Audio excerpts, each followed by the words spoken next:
12वी पास झालं पोरग. जे पोरग 12वी पास झालं त्याची आई हा 5वीला असताना गेली.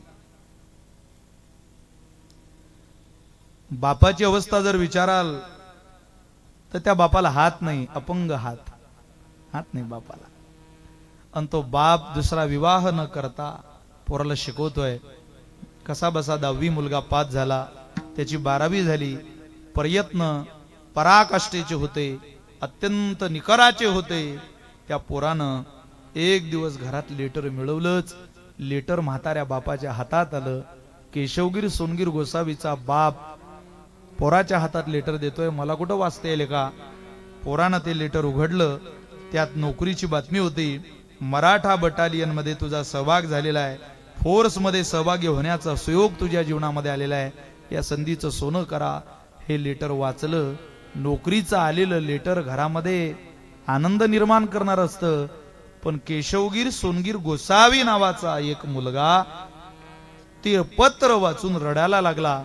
बाप म्हणतो, मी हे सत्य घडलेली परिस्थिती सांगतोय तुम्हाला. अगदी तुम्ही त्या गावामध्ये जाऊन या शिंदेवाडीला. माझं युट्यूबला सुद्धा कीर्तन आहे. आम्ही 3 कीर्तन केली होती. एक माझं होतं, एक महाराष्ट्रातले सुप्रसिद्ध कीर्तनकार आदरणीय अक्रूर महाराज साखरे होते, एक गुरुवर्य हरिभक्त परायण परमपूजनीय परम नामधारक गुरुवर्य रामभाऊ बाबा राऊत होते. ही सत्य घडलेली घटना सांगतोय. मी तुम्हाला भावनिक वातावरण करण्याकरता सांगत नाही. शहीदाचं कुटुंब कसं असतं, शहीदाचं जीवन कसं असतं, एका वीर जवानाचं देश सेवा करणाऱ्या तरण्या पोराचं आयुष्य कसं असतं, हे मला आपल्या समोर मांडायचं आहे. त्या केशवगिराने ते पत्र वाचलं. बाप म्हणतो, का रडतो रे? ऑर्डर आहे बाबा माझ्या नोकरीची. नोकरी लागली हो तुमच्या पोराला, संधी आली आहे त्याला तुम्हाला सुख देण्याची. असं म्हणता बरोबर आनंद अश्रू डोळ्यामध्ये येऊन केशवगिराचा बाप रडायला लागला. त्याच्या नजरेला त्यानं विकलेलं 2 एकर शेत फिरत होतं. महाराज, 2 एकर शेत विकलं होतं त्याने पोराच्या शिक्षणाकरता.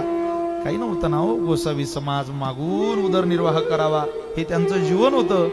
2 एकर शेत नाशिक जिल्ह्यातलं विकलं होतं बापाने पोराकरता.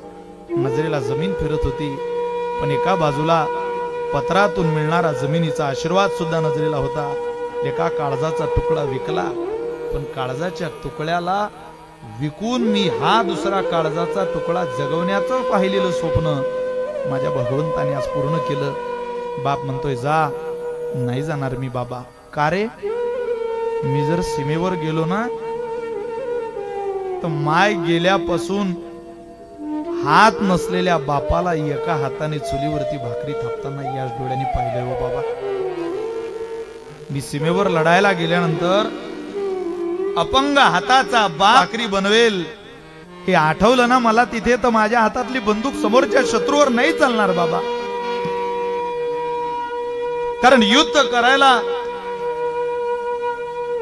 मानसिक स्थितीची गरज असते आणि मी ती हरून बसेल, माझ्याकडे ते धैर्य नसेल त्यावेळेला. अपंग हाताचा बाप घरी भाकरी करतोय, लेका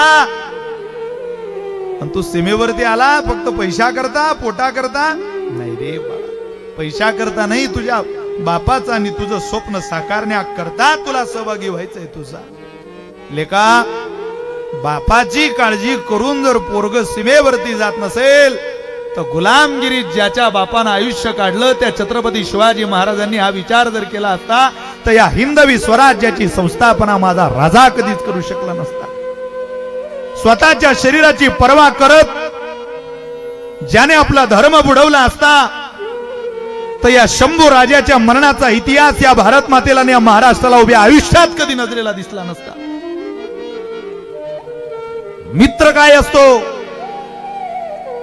मावळा काय असतो, बोटावर मोजण्या इतक्या मावळ्यांनी हजारो लोकांना लढा देऊन न घाबरता शत्रूला सामोरं जाऊन या महाराष्ट्राचा इतिहास स्वतःच्या पवित्र रक्ताने लिहिला. केशवा, या महाराष्ट्रातला एक एक मावळा घाबरला असता तर या महाराष्ट्राचा इतिहास आज वाचायला नसता भेटला रे केशवा. रडू नको लेका, स्वाभिमान आहे की तुला नोकरीचं लेटर आलं ते भारत मातेच्या सेवेत आलं. पुढचा शब्द फार महत्वाचा होता. तुला माझी शपथ आहे, तुला जर या म्हाताऱ्या बापाला सुखी पाहावं अशी अपेक्षा असेल तर तू सीमेवरती जा. राष्ट्रसंत तुकडोजी महाराजांनी जी शिकवण दिली ती शिकवण एक बाप एका मुलाला देत होता. म्हणतात लहरकी बरख्यामध्ये महाराज, लाव छातीला माती उभावो सैन्यामध्ये भरती व्हाया. अरे लाव छातीला माती उभा हो सैन्यामध्ये भरती व्हाया. देशासाठी धर्मासाठी अर्पण कर आपली काया. मेलास तर तू शहीद होशील कीर्ती तुझी देशावरती. पण जिंकलास गड्या रे तर वीर म्हणून पदवी देतील राष्ट्रपती रे, पदवी देतील राष्ट्रपती. तू जिंकला तरी तुला सद्गती आहे आणि तू मेला ना तरी तुला सद्गती आहे. तुझा बाप अपंग हाताने भाकरी बनवतो याची काळजी करून जर लेका देशाची सेवा नाकारत असेल तर मी म्हणेल देवा, जन्माला आलेलं पोरग पाळण्यात जरी मेलं असतं तरी बरं झालं असतं. मरणाच्या धाकानं, बापाच्या प्रेमानं, घरातल्या या मायेनं, या छोट्याशा मायेच्या प्रेमाच्या पोळकट पदराला आड धरून जर या देशाची सेवा माझ्या पोराच्या जीवनात घडत नसेल तर माझा मुलगा नाही रे देवा, हा या केशवाचा बाप, हा म्हातारा माणूस या देशसेवेचे संस्कार माझ्या मुलाला देण्यात कमी पडला याची जाण मला होईल. पुराण ऐकलं, सहभागी झाला. 2011 ते 15 म्हणजे 11, 12, 13, 14, 15 5 वर्ष सेवा केली. याचं वय 25 वर्षाचं झालं. औरंगाबाद जिल्ह्यामध्ये डोंगरगाव नावाचं एक गाव आहे महाराज, फुलंब्री तालुक्यात. विशेष एक आहे, एक वारकरी कीर्तनकार मनुष्य आणि त्या वारकरी कीर्तनकाराने त्याची मुलगी या केशवाला दिली.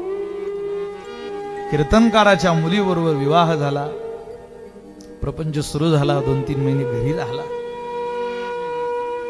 16, 17, 18 3 वर्ष त्याला मराठा बटालियन मध्ये जम्मू काश्मीरच्या खोऱ्यात ड्युटीला लागावं लागलं. 3 वर्षाचा कालावधी बोलता निघून गेला.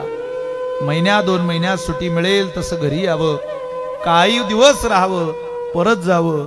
आनंदाची गोष्ट एक झाली की त्या केशवाला आता बापाला एकटं पाहवत नव्हतं.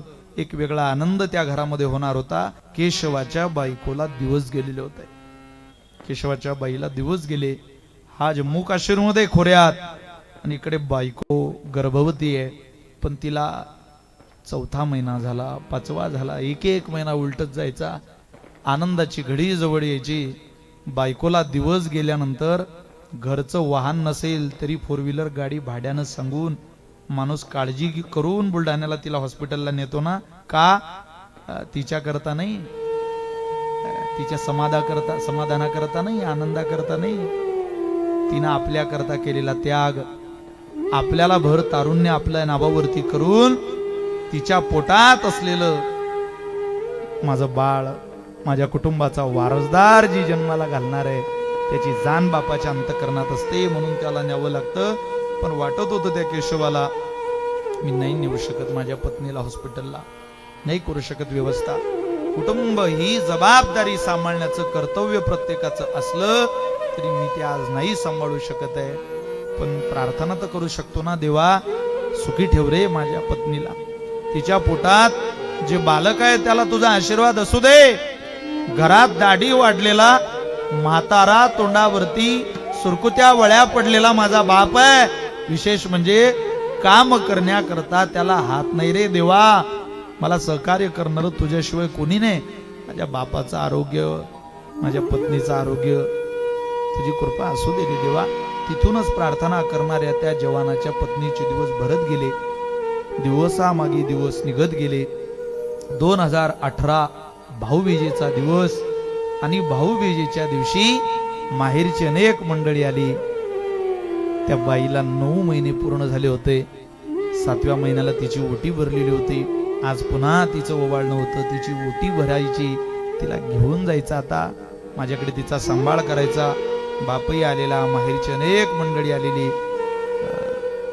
तो विधी पुराला. एक जवान सीमेवरती लढतोय आणि त्याच्या घरात या सगळ्या पद्धती आपल्या वैदिक परंपरेनुसार चाललेल्या आहे. त्याचं कुठलंही त्याला भान नाही, या कुठल्याही गोष्टी तो सहभागी नाही. कल्पना करा, हे चित्र तुमच्या नजरेला डोळ्यासमोर उभं करा.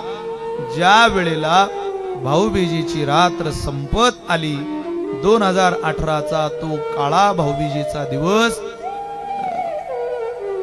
खोऱ्यामध्ये ड्युटीला असताना हातातली बंदूक समोरच्या शत्रूवरती चालवण्याकरता सज्ज असून सुद्धा काळाने घाला घातला आणि दहशतवाद्याच्या बंदुकीतून सुटणाऱ्या 2 गोळ्या त्या केशवगिराच्या छातडात गेल्या. पोरग धारातीर्थी पडलं. मानाचा मुजरा केला भारताला. या भारत मातेची पवित्र माती आपल्या मुठीत घेतली आणि ईश्वराला नमस्कार करून हे पवित्र जीवन त्यांना या देशाला समर्पित केलं.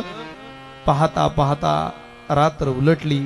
सीमेचे जवान ती बॉडी घेऊन, ते प्रेत घेऊन, ती बॉडी स्वच्छ करून आपल्या विल्हेवाटेला, आपल्या कामाला लागले. अजून भनक सुद्धा लागलेली नाही. नाशिक जिल्ह्याच्या कलेक्टरला, डेप्युटी कलेक्टर, तहसीलदार, नायब तहसीलदार, सगळं पोलीस प्रशासन, वैद्यकीय क्षेत्र, सगळ्या ऑफिसेसला कळालं. नाव यादीमध्ये आलं. म्हातारा बाप, कुठली टीव्ही, कुठलं काय नाव. घरातलं वातावरण जैसे थेच होतं, पण जिल्ह्यातलं वातावरण मात्र बदललं होतं. सगळा जिल्हा बंद झाला.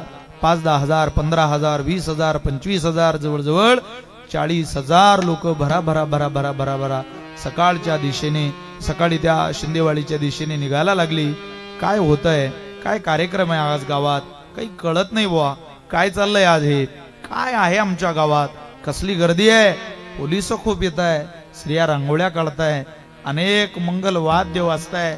गावातली तरुण मंडळी भारत माता की जय म्हणताय. अमर रहे ह्या घोषणा येत आहे. किलबिलाट आहे जिकडे तिकडे. जिकडे पहाव तिकडे लोकांचे अंतःकरण ही द्रवभूत झालेली आहेत. लोकांच्या नजरेला पाहिलं तर अश्रूच्या धारा लागलेल्या आहेत.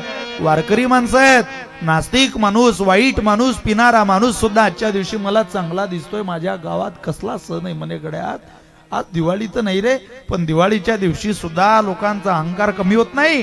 आज दिवाळीच्या दिवसातला अहंकार सुद्धा दिसत नाही. आज तर निरागस प्रेमळ लोकांचे अंतःकरण दिसताय. देवा, आमच्या गावात काही संत येणार रे कोणी.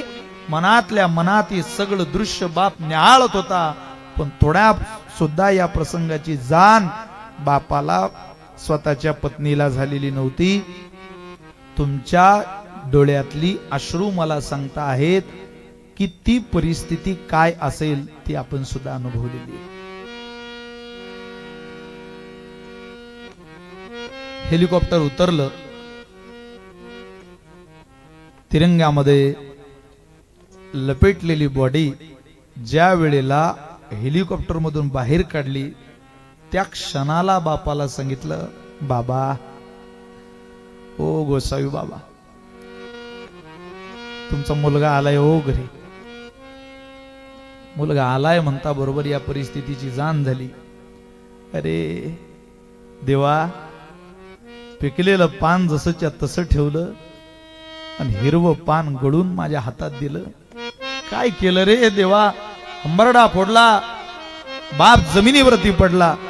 9 महिन्याची गरोदर बाई पती गेल्याची बातमी ऐकता बरोबर जमिनीवर पडली. 6 दिवस बेशुद्ध होती. 6 दिवस. शहीदाचा अंत्यविधी पूर्ण झाला. ऐका ऐका, सगळ्या लोकांनी अमर रहे या घोषणा दिल्या.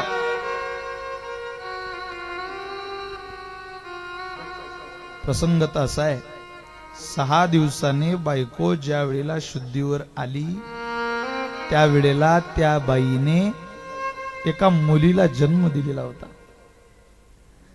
जन्माला आलेली पोरगी केविलवाण्या डोळ्याने बाप सुद्धा पाहू शकलेली नाही.